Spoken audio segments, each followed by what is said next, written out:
Ассалаумағалейкум біздің көрермендер. Бүгін сіздерге қазақ халқының тағы бір ежелден қолданған, қазақ-қырғыз халықтарының ежелден қолданған бір дәрісін айтайық деп отырмыз. Мына ыдысты көріп отырсыздар, сыртының бәрін шамалы топырақ кір басып қалған. Өйткені бұның тұрғанына 3 жылдан артық уақыт болды. Енді сіздерге ашып көрсетейін. Бұның ішінде не бар деп отырған шығарсыздар. Бұның ішінде өзіміздің қолдан жасаған бір дәрі бар. Бұл дәрінің қандай ауруға шипасы бар десеңіздер, бұл жаңағы тамырлардың қатайып қалуына, әсіресе бастағы, мидағы, жүректегі тамырлардың қатайып қалуына бірден бір шипа болатын дәрі. Енді бұл дәрінің ешқандай құпиясы жоқ. Бұл дәрі таза қант қосылмаған араның балына жылқының майын қосып істелінген дүние. Екеуін араластырған болды, басқа ешқандай құпиясы жоқ. Енді жылқының 9 жастан үлкен жылқы болса, көп құлындаған ұрғашы биенің майы болса өте жақсы болады. Соған таза, ешқандай ештеңе қосылмаған араның балын қосып сақтап қоясыздар. Енді мұны қосып араластырып болғаннан кейін жағып пайдалана берсеңіздер болады, ол да керемет шипа болады. Бірақ жаңа ғана араластырған майдан гөрі көбірек тұрған майдың шипасы күшті болады. 3 жыл тұрған май мынау. 3 жыл тұрған май жаңағы свежий дейді ғой, енді жаңадан алынған майдың қасында оның шипалық қасиеті өте үлкен болады. 3 жылдан көп, 5 жыл, 7 жыл тұрған болса тіпті жақсы болады. 1-2 жаққанда жаңағы бастағы, мидағы қатып қалған тамырды жібітіп жібереді.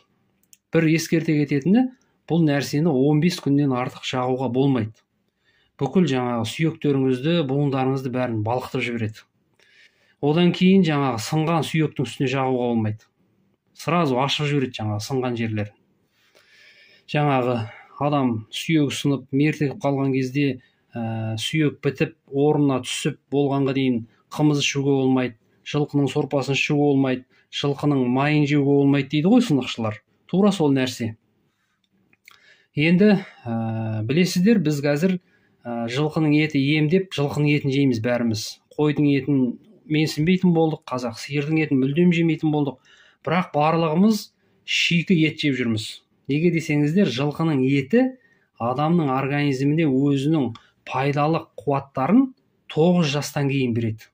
Сиыр 8 жастан кейін береді. Қой 4 жастан кейін береді. Осы жастан асқан малдардың етін жеп сорпасын ішу адамның организміне өте пайдалы, өте қатты күш қуат беретін болып есептеледі. Бұны біздің қазақ баяғы заманнан өзінің күнделікті өмірінің заңы ретінде пайдаланып келген дүние. Енді мен сіздерге араластырып көрсетейін. Мынау міне жылқының майы менен, қазысы менен балдың араласқан түрі. Осылай араластырып қоямыз. Анда-санда енді екеуі бөлініп, шамалы қойылып сөйткен кезде қайтадан араластырып қоямыз. Осылай тұра береді. Бұны жылына 2 рет 15 күннен ғана жағасыздар. Бізде енді суық жақта жазда пайдаланамыз көбінесе. Жаңағы жатарда жағамыз. Бұл енді өзі сіңіп кетеді жаққан бетте. Бірақ енді ыстық жерлерде күндіз пайдалана берсеңіздер болады. Менде мынау желкенің тұсында, желкеде қарақұс деген шұңқыр бар ғой. Сол қарақұстың екі жағында 2 жіңішке тамыр өтеді. Сол 2 жіңішке тамыр қатайып, сол тарылып, содан болып жаңағы басқа кислород жетпей, шашым әппақ болып, ұмытшақ болып, көзімнің жаңағы көру қабілеті өте нашарлап, көзіме бір топырақ түсіп тұрған сияқты үнемі жаңағыдай түйіліп көзімді аша алмайтын, ойлау қабілетімнің бәрі өте жаңағы нашар болып, жаттаған кітаптарымды, құрандарымды барлығысын ұмытып, 5-6 жылдай сондай бір қиын жағдай болды.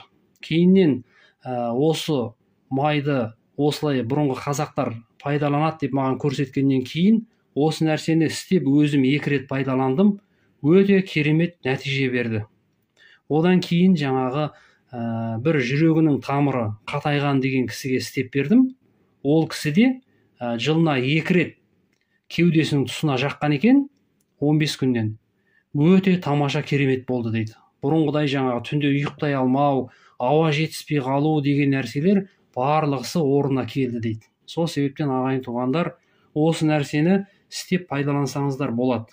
Біз енді медицинаға жүгінеміз, бір нәрсе болса, өздеріңіз білесіздер, осы медицина шыққаннан бері ауру көбейіп кетті. Және ешқандай ауруды медицина жаза алмайды. Жаңағы хирургический медицина болмаса, кесіп алып тастайтын, басқа қылатын дәрі-дәрмек арқылы жазуы өте қиын. Енді бұл бастағы, жүректегі тамырларды жібітетін дәрілер деген, ол өте күшті болады. Ол дәрілерді ішкенде сіздің бүйрегіңіз құриды, бауырыңыз құриды, ауырмайды, кәдімгідей құриды. Көптеген жаңағы асқазаныңыз, ұйқы бездері барлығының жұмысы бұзылады. Кейіннен бір-бірден соларды тағы да емдеу керек болады. Ол қыруар қаржы, қыруар уақыт, қанша жаңағыдай адамның жүйкесін тоздырады. Сол себептен бісмилля деп жаңағы сойылған бір жылқының қазысын алып, осы араның балына араластырып, үйде сақтап қойсаңыздар, анау холодильниктің бір ең жаңағы тоңазытқыштың бір ең төменгі бір жеріне қоя саласыздар, немесе бір көлеңке бір жерге апарып қойсаңыздар, осы май тұра береді. Керекті кезінде алып, жағып, одан кейін сақтап қоя бересіздер. Бұрынғы қазақтардың қазының майын 7 жыл, 9 жыл сақтағаны сол. Ол керемет жаңағы емдік қасиет болады. Денедегі жаңағы буынның байланып қалуы, қан тамырларда тромбтың байланып қалуы деген нәрселер болған кезде, осы майды үстеріне бір рет сылап жағады да, жылы оранып ұйықтайды. Осылай айына 2 рет істеп, 4-5 рет қайталаған кезде, денеңіздегі бүкіл тромбтарыңыз, қатайған, байланған тамырларыңыз, буындарда байланып қалған тұздар барлығысын осы қазының майы жұлып әкетеді. Бірден жаңағы атқа мінгендей, атқа шапқандай дейді ғой қазақ. Сондай әсер береді екен. Өздеріңіз енді қолданып көріңіздер. Шипасы Алладан. Тыңдағандарыңызға, көргендеріңізге рахмет. Бізге лайк басып, қоңырау басып, тіркеліп, қолдау білдіріп отырсаңыздар, иншалла алдағы уақытта ата-бабаларымыздың дәстүрінен сыр шертетін талай дәрілік қасиеті бар дүниелермен сіздерге айтып бөлісуге дайынбыз.